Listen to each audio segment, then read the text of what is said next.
Ever wonder how your favorite celebrities live? Well, celebrity homes are notorious for larger-than-life ideas where the sky is the limit on what can be built, created, and installed right here at home.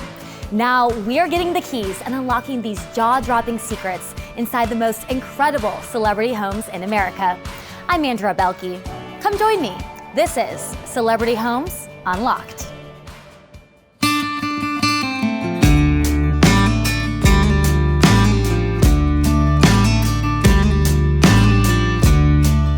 Today, it's all about Nashville, and more specifically, the gorgeous Tennessee foothills just outside of town. Brad Rempel is the lead singer of country music duo sensation High Valley. Brad and his family have just finished up the build of their stunning Cottage Getaway, newly furnished by HomeStore, and he's invited me here to check it all out. I'm here for the whole day, so whatever Brad has in store, I'm ready.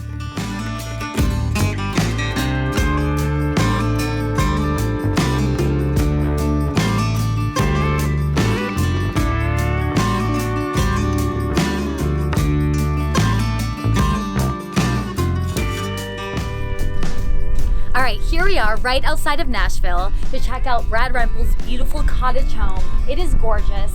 He told me that I should come ready to sweat, so I'm in my workout clothes. I'm ready to do a home tour and spend the day with him. So let's go check it out. Brad! I think he's home. There he is. What's up? How are you? Hello. Hey, I'm Brad. Nice to meet you, Andrea. Nice to meet you, finally. Yeah, thank you so much for having me. I'm so excited. Well, thanks for making the drive. You said you wanted a day in the life of, so I figured we were gonna start, working out. Let's do it. I'm ready. I'm ready to go work out.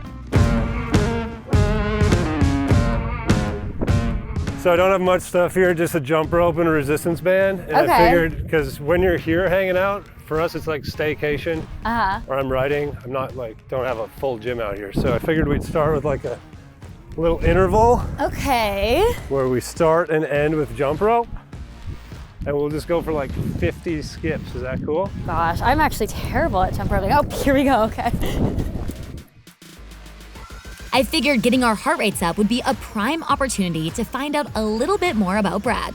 He's constantly on the go, so there was no time to waste. Didn't you grow up on a farm?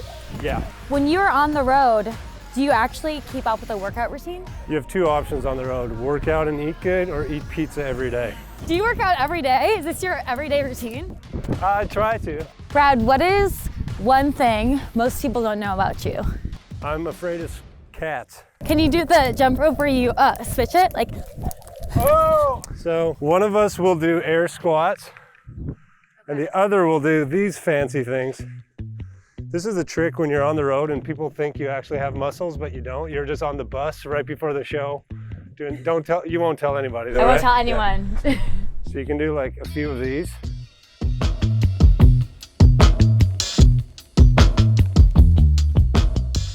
Okay, what if we did a race up the hill? I love that idea. I grew up on a farm in Wisconsin where hills were the gym. After all of that jumping and squatting, it was my time to shine.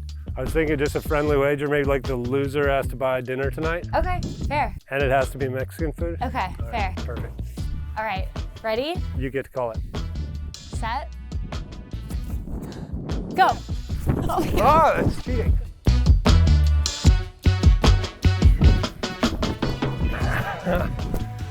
That is You beat me. a lot. I'm buying dinner. Give me like 10 hours, no, a few minutes to catch my breath and get cleaned up, and then I'll show you the whole house. Sounds good. Let's do it.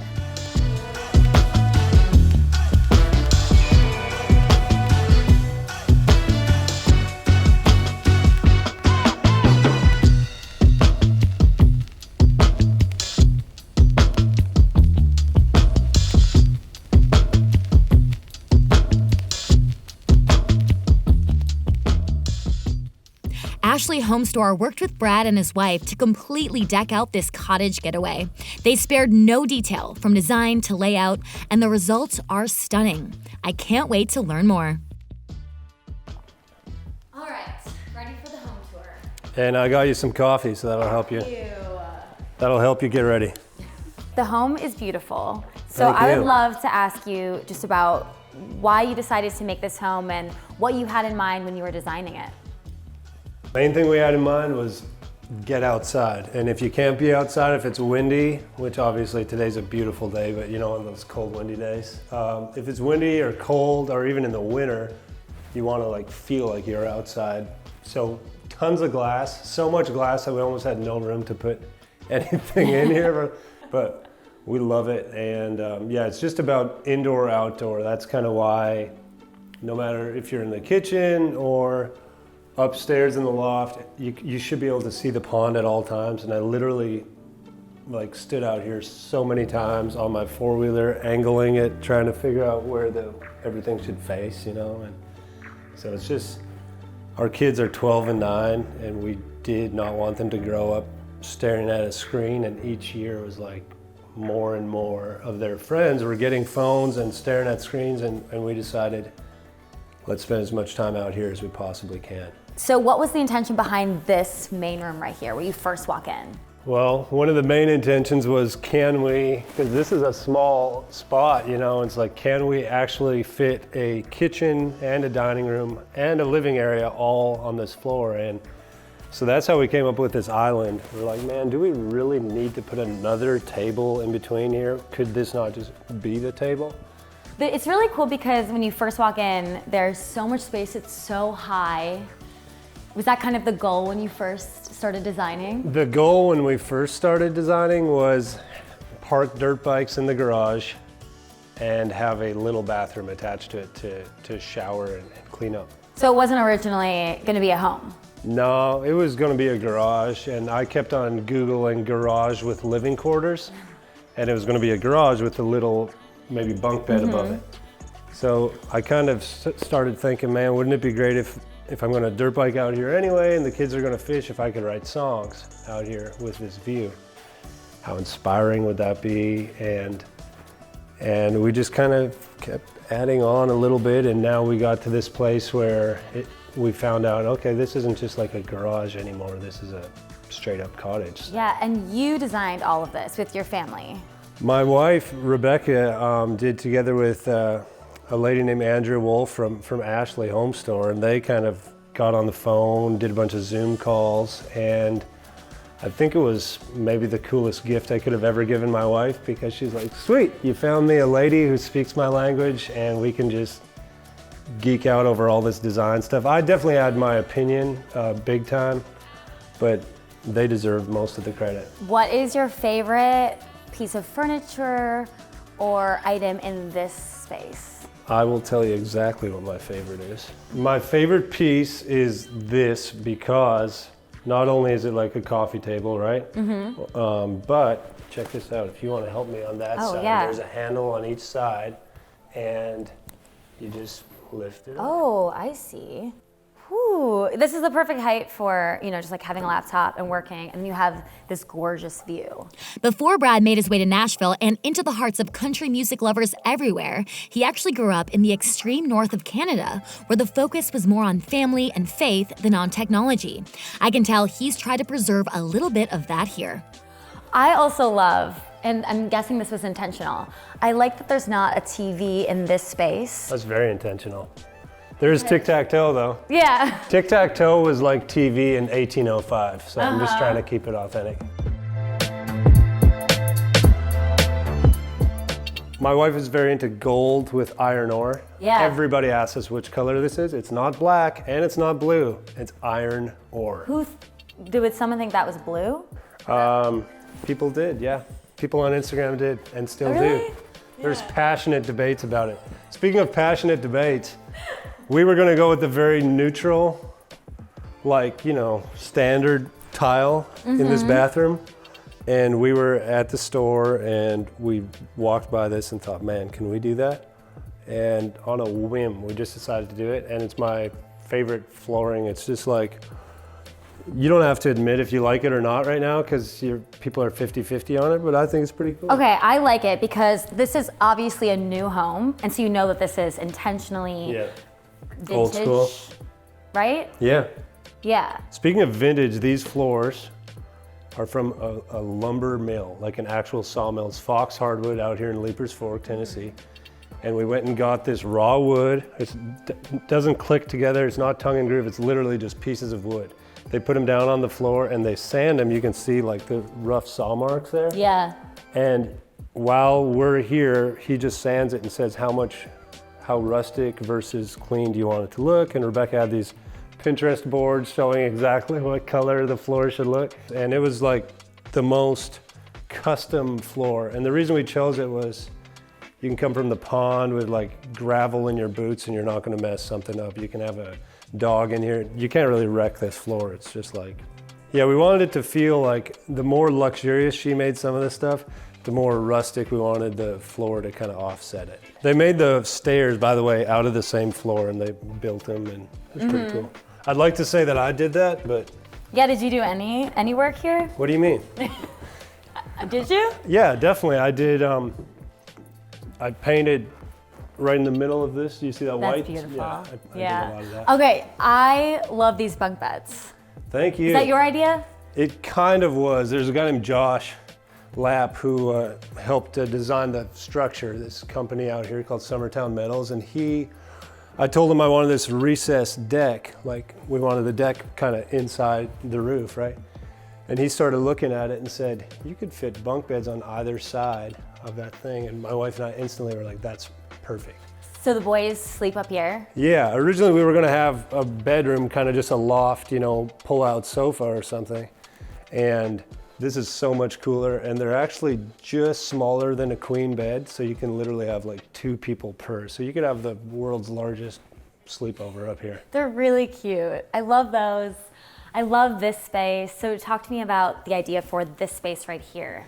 Yeah, this is where I caved and said, okay, we're gonna have a TV up here, but I still got the same coffee table that raises up, so we kind of envisioned that as more of the like eating living area, and this at night is where people are gonna chill. And then the artwork, really cool, and I love that you have it on both sides here. Where's the artwork from? The artwork's also from Ashley HomeStore, and we talked about, once again, wanting kind of wooden features to, we've got the woods and we're out here on this land, but it's got kind of that silvery, golden, what do you call that color? Black mixed with cool. Fancy mixed with wood. My favorite thing about this entire home is being up here and then seeing right through those windows as well, because you have just those gorgeous windows right there. We drove out here so many times to figure out, getting over in this corner, looking out that window, would we be able to see town, the hills, and the pond at the same time? And that's kind of what it's all centered around. Yeah, because this is your escape home. It is. It's my songwriting studio / if I ever get kicked out of the house, this is where I have to sleep, which is a lot better than the doghouse. Yeah. And, but no, it's for our family. A lot of families go to the beach or they fly away on vacations, which we used to go to the beach a lot. But now our kids play baseball, basketball, football, 2 boys, 2 different teams, obviously, different ages. We don't really have time ever when we say, let's plan a 2-week trip. Just how would you do that? So instead we're like, let's plan a 10-minute trip and we go out here, but that is the view that this whole house is based around. One thing that was clear right away looking around Brad's cottage was the designer's careful eye for details. The selections from Ashley HomeStore put equal focus on the interior and outdoor spaces. All right, let's check out this little patio area, because the patio porch, what is I call it a deck. I call it a patio sometimes. Okay, let's check out this deck, because this is my favorite part of this entire home, because this is gorgeous. Especially if it's windy outside, you can actually like pretend like it's warmer sitting out here. Have a seat. Is this little woods area is yours too? Yeah, we've been building tree forts and stuff down there, and this is Chuck Wicks calling me right now. Yeah? Look at that. Chuck Wicks. Your buddy. What's up, Chuck? How about you pull up that driveway, see if your truck's got enough juice to make it up that hill, all right? Chuck Wicks is not only a good friend of Brad's, but he's an incredibly talented songwriter here in Nashville. I had a feeling music would be a big part of this day with Brad. I'm no country music star, but I'm ready to see if I can whip up a chart-topping hit with these two today. Are we gonna write a song? We already did. I mean, we're halfway done. Yeah, it's on the radio right now. Literally called him on the way here. I go, got an idea. And he's like, I have a better one. Before we write the next hit that I'm involved in, as producer of this, I do want to ask. Producer of the song? Yeah. That's awesome. Good to know. I do want to know about your relationship. How long have you been friends? Well, see, I met you, I think, when I used to do a syndicated radio show. And I also an artist, but I would see you at award shows, and then we're like, hey, let's write some time. By the way, this is our first. This is the first. This is our first time we've actually written. It took cameras to get us together. Yeah, it took you to get us together. It did. Yeah. But no, 6 years probably, and then. Been on the show quite a few times. He'd ask me amazing questions, make me laugh, make me awkward sometimes. Okay. That's right. Which now that's your job, I guess. So Yeah, I guess so. congratulations. Have you gone over with Brad the fact that he, like, where he grew up, there was like no TVs, like nothing. This guy grew up with just the land. Well, that makes sense though, because he didn't want a TV in this room. Yeah, we wanted just to- literally talked about how I fought to So not yeah, have we a did. TV. That's basically. Yeah. That's what we talked about when we first met. It's kind of like, what did you just say? And I was like, yeah, I grew up without TV and radio, and that is a huge part of getting our kids back here, because we live on a little bit of land, but it's still a neighborhood. But I think part of why we're here, honestly, is because everybody comes to Nashville because they love country music, or at least that's a huge part of why people come here. Tourists come to Nashville because they love country, and they've heard these songs about the dirt roads and the backwoods and the hills and the hollers and all that stuff. But they get stuck on Broadway downtown and they never see anything about what those songs were written about. And we wanted to have a spot out here that when we have friends from out of town, we can say, you know what, this is what it's about. This is what Tennessee is really all about. Now that I've wrapped my head around the motivation for this cottage build and the songwriting Brad plans to do here, I'm ready to see a melody come to life.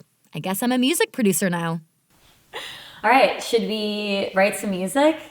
Yeah, she says it so like it's so simple. Yeah. Hey, write a hit song. As I'm doing nothing.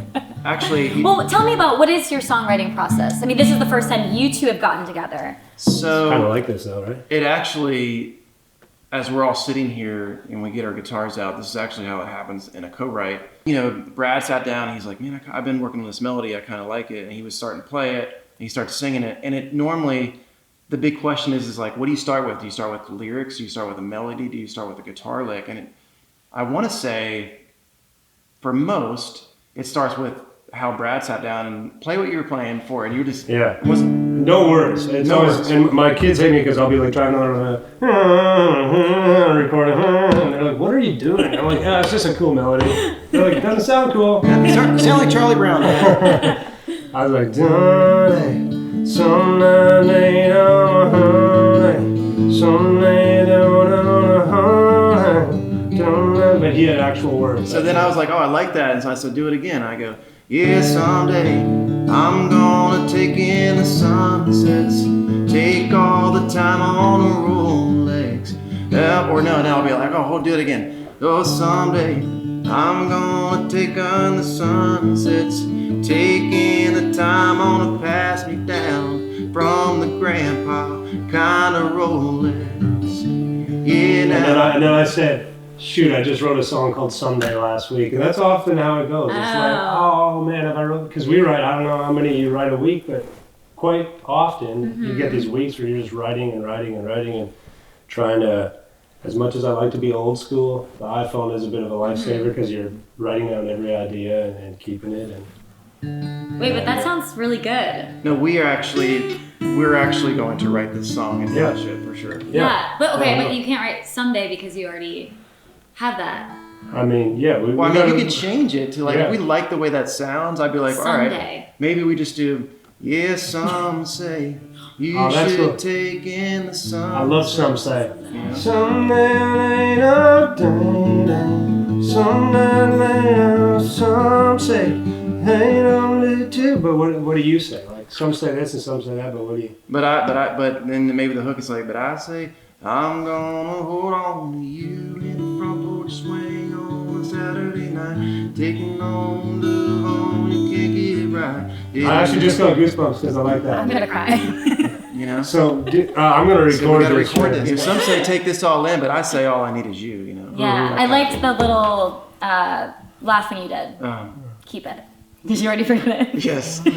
I'm just gonna hold on to you, but I front say porch. I'm just gonna hold On to you on the front porch swing while I'm kissing your hands. Getting on, they say, baby, yeah, I'm your doing on the front porch swing while I'm holding your hand. Maybe then I'll sing on our kitchen dancing around, baby. talking about babies. And I Hey, say, saying you're my baby, talking about babies. Yeah, that's saying cool. You're my baby. next While thing we're you talking know, about I want to Then we also say, said holding your I'm just hands. gonna hold on to you down on a sunset, baby, just about as good as Kitchen it dance, gets. too. Yeah, son's kitchen dance is slow, talking about say you're my baby, talking about babies. See, this is what we do. We just talk until something rhymes. Sometimes it's like 2 hours and it's like, wait a minute, what did you just say? Do you have any lyrics from the past that now you cringe at? When I first started writing, I just wrote down lyrics, like I wrote poems, you know, because I didn't really know the guitar too well. So I remember it being super like, I need you, like rhyming you with you and you and you and all that stuff. It's a close rhyme. I need you, I want you because you're the best and I love you. Like that kind of stuff. You try to forget about those. Yeah. But that's like the beauty of songwriting is, Yeah. in a nutshell, you're always trying to find a different way to say I love you. Because everyone says I love you and they know what it means, but how can you say it differently? Some say, Let's start at the place where you go. and I just wanna hold on. Yes, yes, some say, I just wanna hold on to you on the front porch swing while I'm enjoying the view. Doesn't love getting mom better. Gotta lead and never beats better. That's where the crowd goes. Just remember that, man, better. All right, we gotta go. Always gonna do. Well done, my man. Thank you. After all the songwriting hype about Tennessee sunsets, I can happily report it did not disappoint. The day with Brad was winding down, but I still had more questions for him. I've always found there's no better place to get to the heart of things than around a campfire.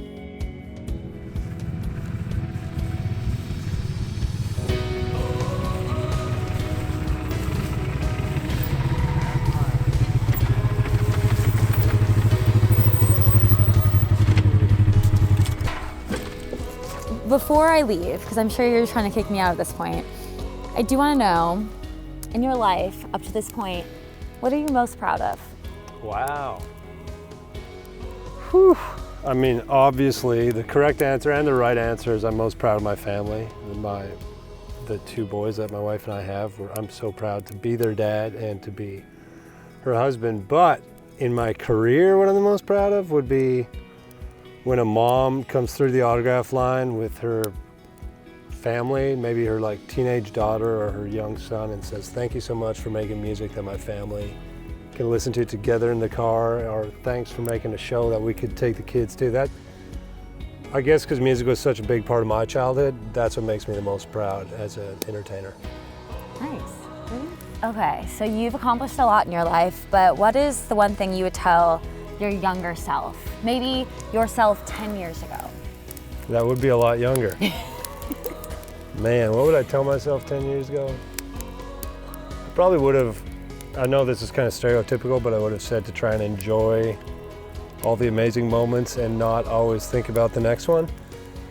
And not to pat myself on the back, but I do think I've tried pretty stinking hard to do that, but I'd still remind myself of that to do it even more, because you know, everything that started our career was exciting. Everything in the middle, you know, the future is exciting. It's all exciting, but it's so hard to chill and just enjoy it, which is literally why we're here, why we built this place, is like a little bit of a reset, a little bit of a slow down and say, this is how we grew up in the middle of nowhere. How about we try and do that again?